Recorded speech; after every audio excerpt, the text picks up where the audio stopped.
In today's video, we'll go over how Sean Strickland narrowly avoided a serious injury while messing around on a scooter. Clips of Herrera and Strickland training together have been making the rounds online, but nothing grabbed fans' attention like a recent moment. MMA reporter Nina Marie Danielle captured a funny clip of Strickland taking a spill off an electric scooter while goofing around outside Herrera's gym. Fortunately, Strickland stayed on his feet and avoided injury. Laughing off the mishap, the former middleweight champion didn't seem too fazed. Nina can be heard giggling behind the camera as Herrera steps into the frame moments later and says, "My sparring partner," while pointing at Strickland.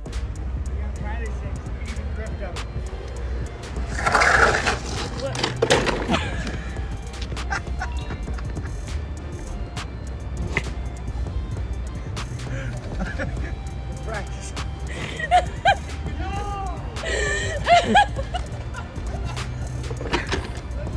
Is that more radio? My sparring.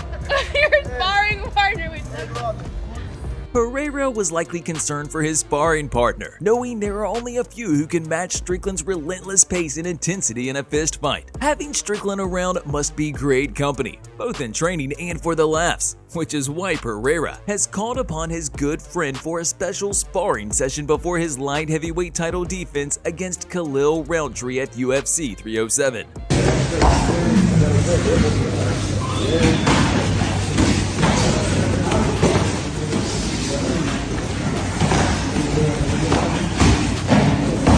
Herrera is looking more fight-ready by the day. He recently shaved his head and struck a fierce pose for a photo, sending a clear message to his opponent that he's gearing up for war.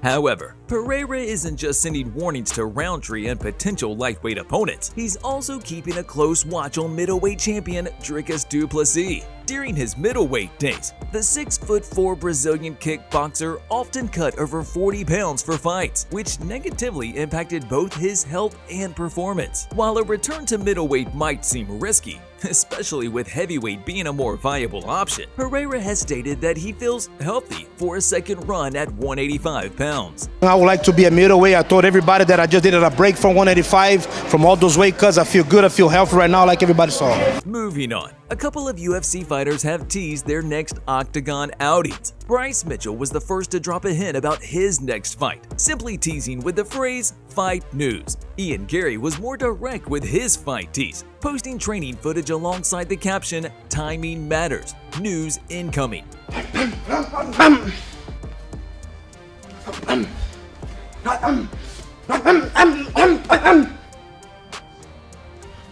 Interestingly, Shavkat Rakhmonov posted something similar on his Instagram, saying preparation for the upcoming fight has begun. Could we be witnessing a potential welterweight title eliminator in the making between the two undefeated stars? Moving on, Kamaru Usman unintentionally pissed Daniel Cormier off in a recent interview, so much so that DC even threatened to walk out. No, he isn't. You don't think so? You don't interview? You don't so you think just so? want to be done. The interview was going smoothly until Usman made a surprising comparison, likening Cormier's blood rival Jon Jones to Michael Jordan, who is regarded as one of the greatest athletes of all time. Here is what Kamaru said. To be honest, Jon is in a sense the Michael Jordan that we've seen in MMA. Here is what Cormier said in response. No, he isn't. You don't think so? You don't interview?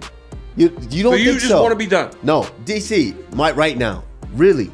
What? You're gonna tell me, going through everything that he has gone through, he's not at that level to where, obviously we're not talking about the outside, but as far as in the sport, Jon is at that level to where. So Jon Jones is, so you telling me that Jon Jones is Michael Jordan and LeBron James of MMA? You gonna sit up here real life on Hey. 1, 2, 3, Hey. 4, 5 cameras. With Jones set to return to the octagon at UFC 309 on November 16th, the narrative surrounding his comeback has been filled with disappointment, primarily because he's facing Stipe Miocic instead of interim champion Tom Aspinall. Cormier has raised concerns about whether Jones might overlook Miocic due to the backlash surrounding this matchup. People seem to be looking past Stipe.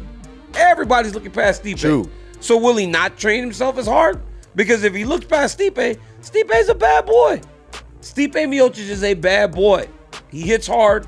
He's not slow. He can wrestle. He's got good cardio. And Stipe's not a quitter.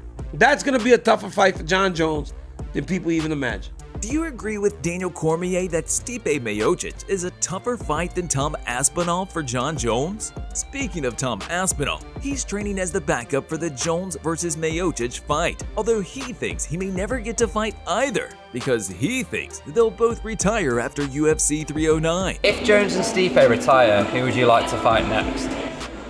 If them two retire, which I think's quite likely, but I don't know, you never know. I think it only makes sense to fight the winner of Volkov and Gan. While Aspinall is ensuring his preparations are top-notch, he's also having some fun by showing boxers that MMA isn't for the faint of heart. Stay there, stay there. His name is John C. Over the years, there have been plenty of debates about how professional boxers would perform in MMA. The two main disadvantages for boxers making the transition are their lack of grappling and kicking experience. On Wednesday, Aspinall shared a lighthearted video on Instagram highlighting the latter point with Tommy Fury. The professional boxer, who has victories over KSI and Jake Paul, agreed to let the UFC interim heavyweight champion kick him in the leg, and it clearly didn't end well. God damn it!